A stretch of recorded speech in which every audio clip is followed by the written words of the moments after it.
This is CTV News with Michelle Brunoro. One firearm has been seized from the home, which is a shotgun, and there is a number of other firearms at the residence. New details shared by the RCMP on the massacre in Tumbler Ridge and the firearms used in the shootings also. She had a bright future and she didn't deserve any of this. Heartache on Vancouver Island. A grieving Duncan woman remembers her sister killed in Tumbler Ridge. Plus, Adam finds out the story behind a rabbit named Toffee Cleopatra who goes for regular walks in a backpack. Later on the Sawatsky sign-off. Good evening and thank you for joining us. We begin tonight with a major update connected to the Tumbler Ridge tragedy. Today, RCMP addressed the issues of the guns used in the mass shooting. Police say they don't know where the primary gun used in the shooting at the school came from. Police have seized 4 firearms, 2 from the school and 2 from the family home, including a shotgun, where suspect Jesse Van Roostelar's mother and stepbrother were also killed. Police have said guns were previously seized from the home and returned prior to the shooting, but say the main firearm at the school and at the house were not known to them. Van Roostelar had previously had a license to own firearms, but it had expired and had no firearms currently registered to her. We have a total of 4 firearms, Jesse. We have 2 at the school and 2 at the residence that are associated to pardon me, both incidents, the homicides at the residence and homicides at the school.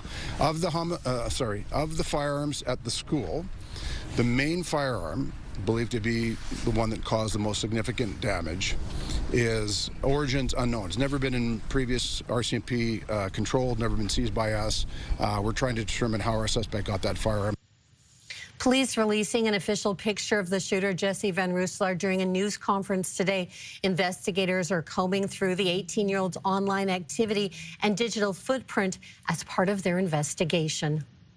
And on Vancouver Island, a young woman is grieving her little sister, who is among the students killed at the school in Tumbler Ridge. Selendria Carney lives in Duncan and is one of 7 siblings of Takari Lampert. Takaria was 12 years old and lived on the island before moving to Tumbler Ridge. Her friends and family called her Tiki. She was really strong and funny. That's all she wanted to was make you laugh. And even if she did it in like such weird ways where you just look and you're like, what? You're always left with like a smile and you're laughing, and then when she makes something a little bit more coherent, you're just having like an absolute blast. So she's the light, she's the humorous one of the family. And I didn't get more time with her. Tiki's mother spoke with reporters this week and said her daughter was strong-willed, fearless, and outspoken. A GoFundMe campaign has been set up to support the family. The small community of Tumbler Ridge is deeply shaken by the events of this week, and the effects of this tragedy will last long after the politicians have gone. In a place where everyone has ties to everyone else, healing will involve every single person who calls Tumbler Ridge home. CTV's Kathy Lee has been speaking to members of the community. Amber Bell's love language is cooking. In the depths of profound grief, she is still making sure her community is fed. My daughter and my husband and I went around to every single house last night and brought food. The nourishment for those navigating a nightmare after 8 people, mostly children, were shot at the secondary school and this home in Tumbler Ridge. Bell's 2 children were in class at that time. They are safe, but her heart aches for the young ones that didn't make it out, all of whom she knew personally. They were all so amazing in their own right, but for us personally, the loss of Kylie is devastating. She was a part of our family too. We've known her whole life. But even in her despair, the mother is buoyed by the support.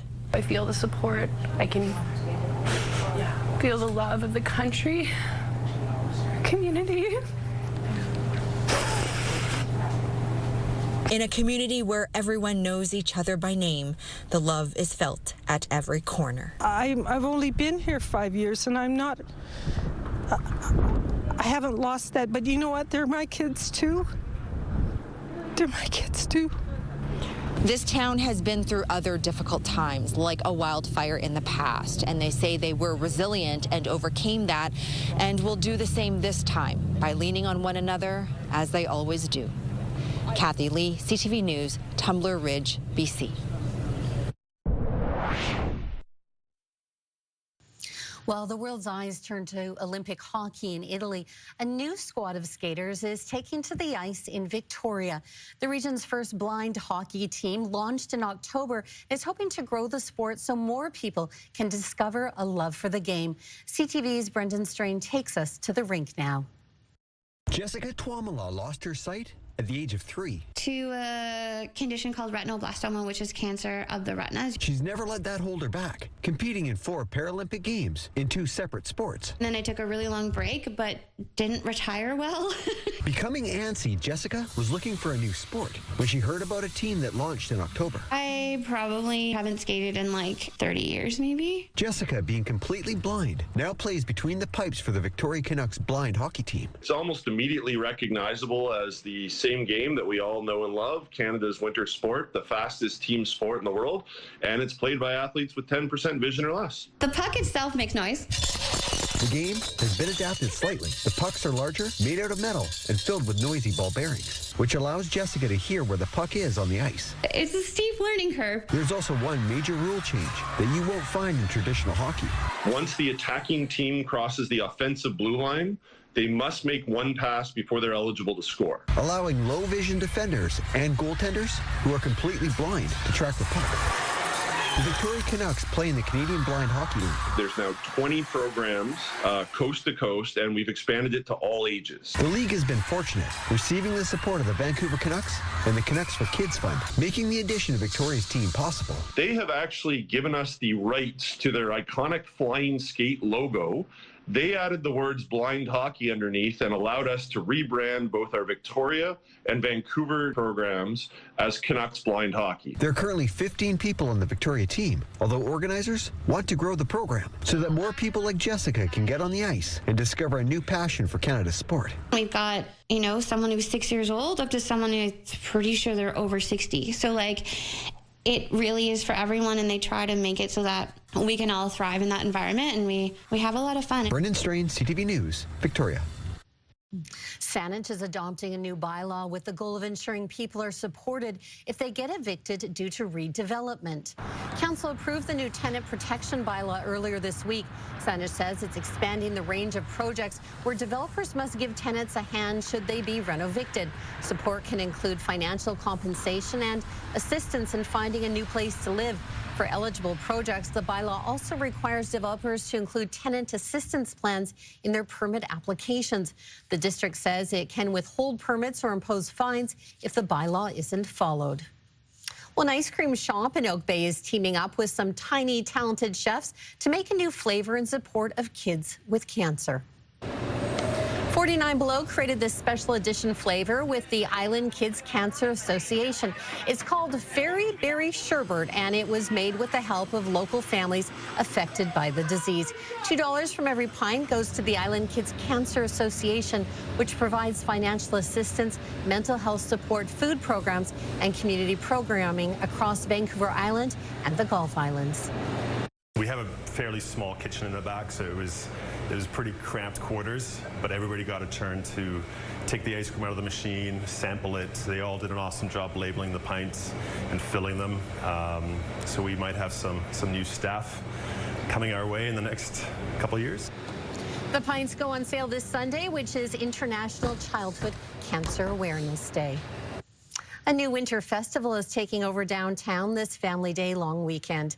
Organizers were setting up at Ship Point this afternoon. Victoria at Dusk is a free all-ages winter arts experience that will light up downtown with art and performances. The event is a self-guided walking tour with 5 sites featuring DJs, food trucks, and interactive displays. Ship Point is the main community hub, but along the trail you'll find illuminated art performances and interactive activities. Goal is to have something that that fills that shoulder season where there's just not as much happening, so something that's vibrant, that fills spaces in downtown with safety in terms of security, people walking around, help make the streets feel safer, help you learn more about your space in the streets and see things in different light, and just bring the community together. So you can come alone, there's going to be loads of things happening, you can come with family, it's all ages friendly, just really accessible and enjoyable for people to come out in this cold, darker time of the year. To 9 p.m. Friday, Saturday, and Sunday. And also this weekend, the BC Aviation Museum is hosting its winter fundraiser, the 3rd annual Open Cockpit Weekend. Admission Sunday and Monday will be by donation, which means you'll be able to climb aboard the aircraft and see the view from the captain's chair. It's just such a great opportunity to be able to kind of remove the accessibility barriers by being by donation. It's just such a fun place to be. We have so many incredible volunteers that know so much about aviation, and they're so excited to share their knowledge and enthusiasm. So it's great to share that. The museum will even be opening the doors to the Hawaii Mars, offering special access with guided tours. We've had a high of 9 degrees in Victoria earlier this afternoon with some occasional periods of rain off and on through the day in the area. We're currently at 6 degrees at the harbor. Should see some sunshine this weekend. Full forecast after the break.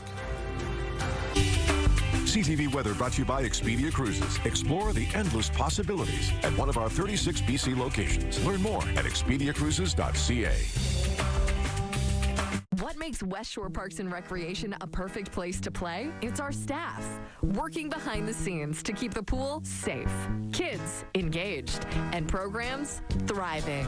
So apply today and join our team.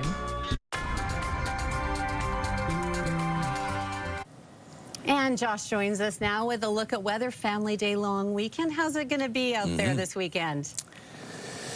You know what? Temperatures are going to be slightly cooler towards the end of the long weekend than what we'll start the long weekend with and what we've had for the past week or so. But, I mean, no major cool down.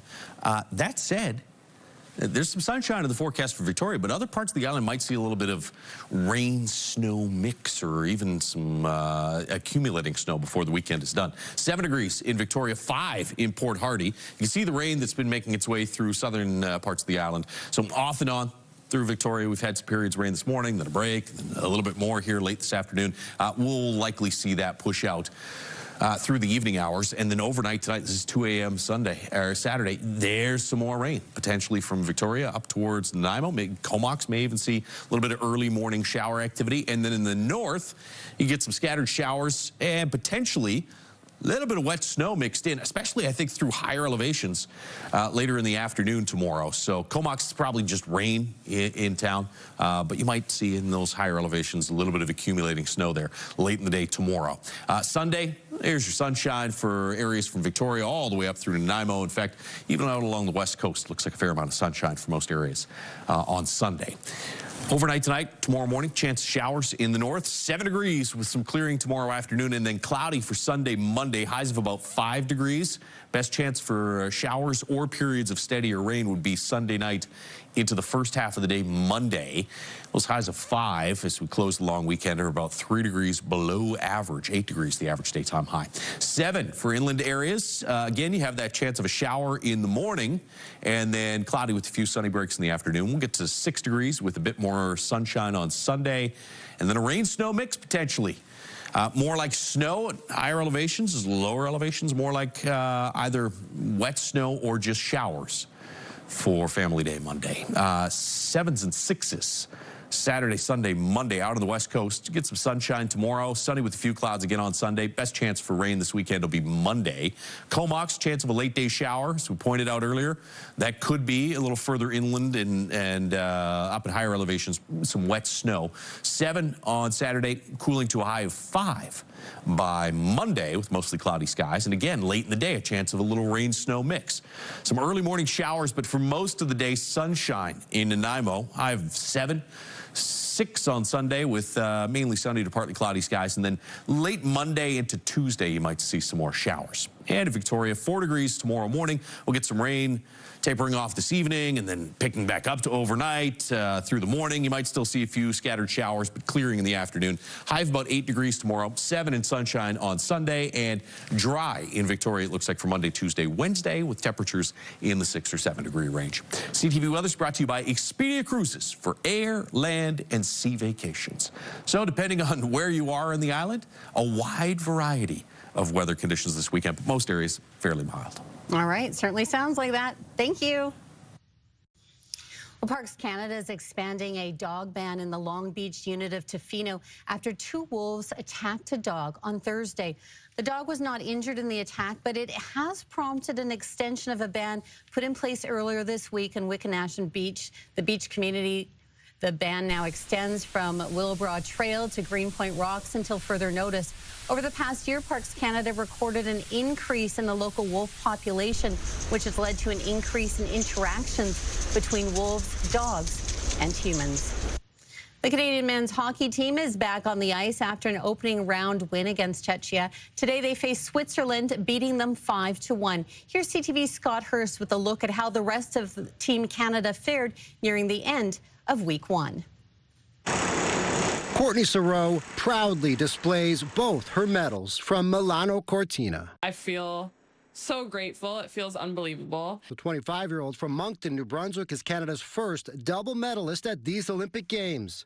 She won silver earlier in the week alongside her teammates in the mixed relay event and bronze in the women's short track 500-meter. I didn't want to leave the ice with any regrets, so I just went for it and gave everything, and it got me some extra bling. And she has a shot at even more medals to come in the Olympic competition. Staying on the ice, a busy day for the men's curling team led by Brad Jacobs. They are the oldest group in the men's curling competition and used every bit of age and experience in a 6-3 win over the Americans, who are the youngest squad in the competition. Team Canada also beat Sweden today. The Canadian rink is now 3-0. On the women's side, a stunning upset for the top-ranked Canadians. Rachel Homan's squad lost to the Americans 9-8. With the loss, Team Canada is now 1-1 in the preliminary round. Their next game is tomorrow against Great Britain. Mark McMorris has been cleared for competition after a nasty crash that kept him out of the Big Air event last weekend. The 3-time defending Olympic bronze medalist in men's snowboard slopestyle will now get a chance at another podium. Slopestyle qualification begins on Monday. The women's hockey team is back in action on Saturday, now into the knockout round. The reigning Olympic champions will play Germany in the quarterfinals. Scott Hurst, CTV News, Toronto. Coming up, Backpack Bunny. Adam finds out the story behind an adventurous rabbit named Toffee Cleopatra. Next on the Sawatsky Sign-Off.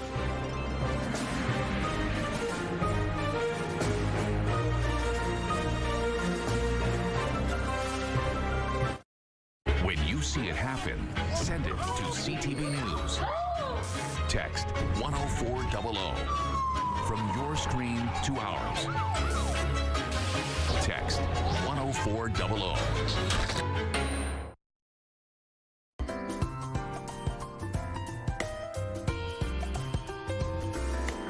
Finally, Adam finds out the story behind a bunny in a backpack who's inspiring smiles during her daily walks on this Encore Sawatsky Sign-Off. Before she started walking with a bunny in her backpack, Armida Ortega was hoping to find the perfect pup. It is too big, it's too small, too old, and we never got a dog. And never considered adopting a bunny because they were too timid. Until at an animal shelter, she happened upon Toffee. Every time we approached the cage, she came. And she was like, pick me up, you know? So Armida picked the rescue rabbit up and quickly realized she never wanted to let Toffee go. I was so happy because, I can play with the bunny, right? Well, Toffee is playful. When Armida brought her home, she discovered the bunny's also headstrong and nicknamed her Cleopatra. I make the face like this, and sometimes I open the door in the bedroom and she's there in the bed, like she owns the bed. When she wasn't reigning over the dining room rug or claiming the carpet while watching TV, Toffee Cleopatra seemed increasingly curious about expanding her territory outside. She goes very excited, and I open the door, and she just ran inside to the garden. Toffee liked it so much, Armida started buying clothes to keep the bunny warm no matter the weather, which inspired her husband to build a mini wardrobe to organize a collection of outfits for all sorts of occasions. The butterfly swings, Halloween, Ukraine colors. Although, when Armida started carrying Toffee further afield, like to this nearby beach, the bunny would simply wear her birthday suit and stretch out like a sovereign of sand. And it's when I say we should buy a backpack. It took the bunny a couple days to start jumping into the backpack on her own, Armida says. But now that she does, they go for regular walks together, where Toffee finds patches of land to preside and people to inspire. You are so cute. She is just absolutely darling. It made me smile. Oh my gosh. And Toffee Cleopatra makes Armida feel grateful every day that instead of finding the dog she thought she wanted, she discovered the adventurous rabbit she really needed. Adam Sawatsky, CTV News, White Rock. The Sawatsky Sign-Off, brought to you by Coastal Community Credit Union. Bank happy at Coastal Community Credit Union. Adorable bunny there. Well, that's it for CTV News Vancouver Island. Thank you for joining us. Take care of yourself.